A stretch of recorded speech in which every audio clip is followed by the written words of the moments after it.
I was voted in as president mid-February, right in time for COVID, a year and a half ago.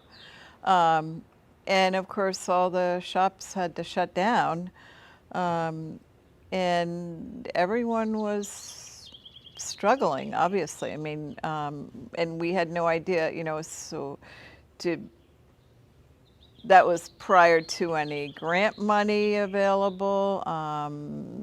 We were like, do we need hand sanitizers, testing kits? I mean, no one knew what was going on, and it was very scary. And I think I have to credit Mainstreet for starting that gift certificate program, because it was just incredibly gratifying to see how many people realized what support the downtown needed for the independent businesses.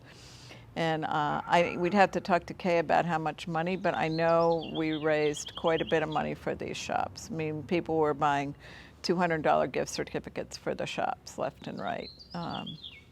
So that really helped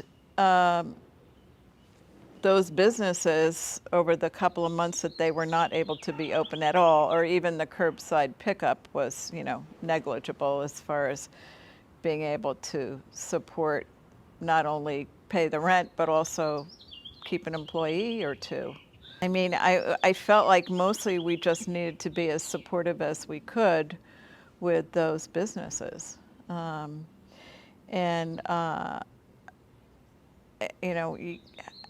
we did take out some ads saying support downtown, but obviously we couldn't ask people to come downtown. And I have to say, a lot of the businesses that did not initially have e-commerce have now really focused on e-commerce, whether it was selling through their social media or beefing up their website, or maybe they didn't even have a website, which they now do. And I don't think that's going to change. Ways to market. Yeah, I feel like that, there's always a silver lining in things if you look hard enough.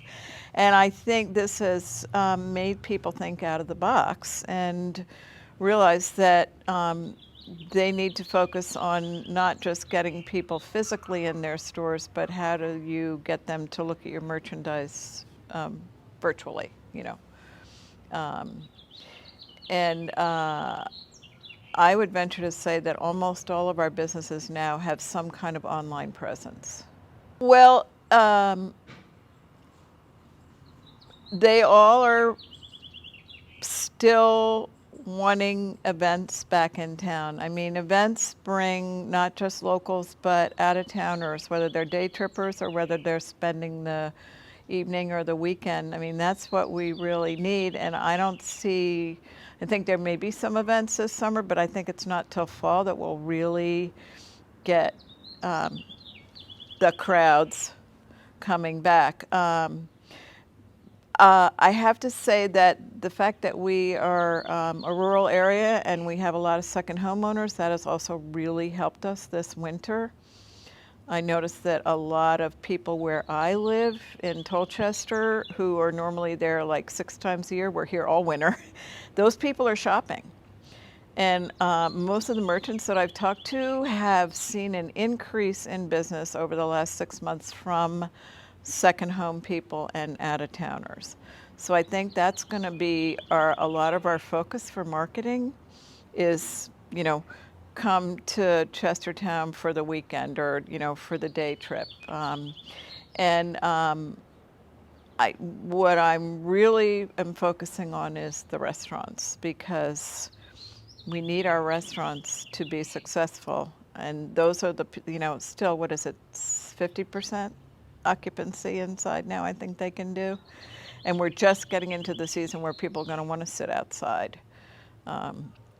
If you come into Chestertown and you stay here for the day, you're going to want to eat somewhere. And we'd love them to have lunch and dinner here. So as far as you're aware, the big events are on hold, right?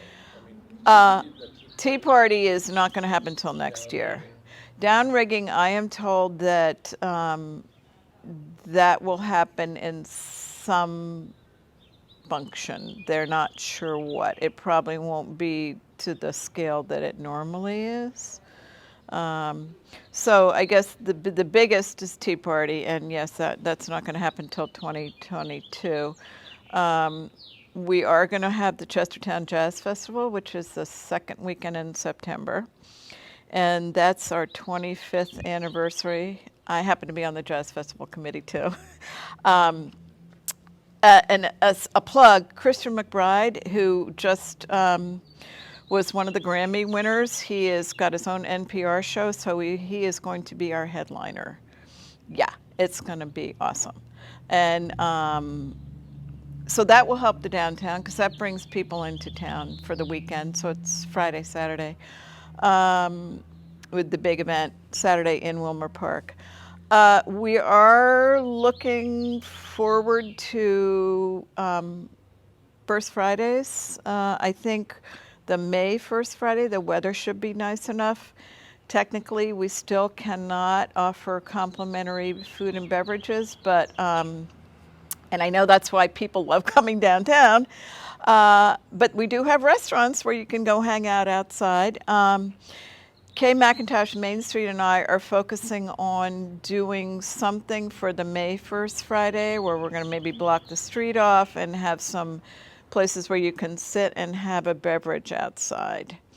And I believe that the al fresco dining is going to start back up where we block off the street on a Saturday, and the kitchen and Casa Carmen have participated in that. So I believe that's going to start in mid-April or May. That will help bring people into town. One of our struggles, I say we, the Downtown Chestertown Association,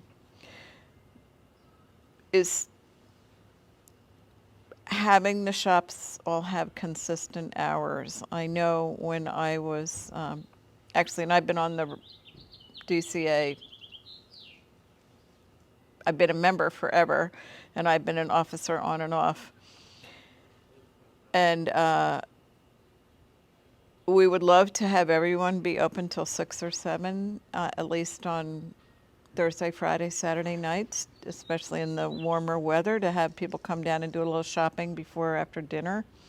But I also realize if you're a sole proprietor, it's kind of tough to have a personal life and also be open to accommodate customers. It's a sort of a chicken and egg thing.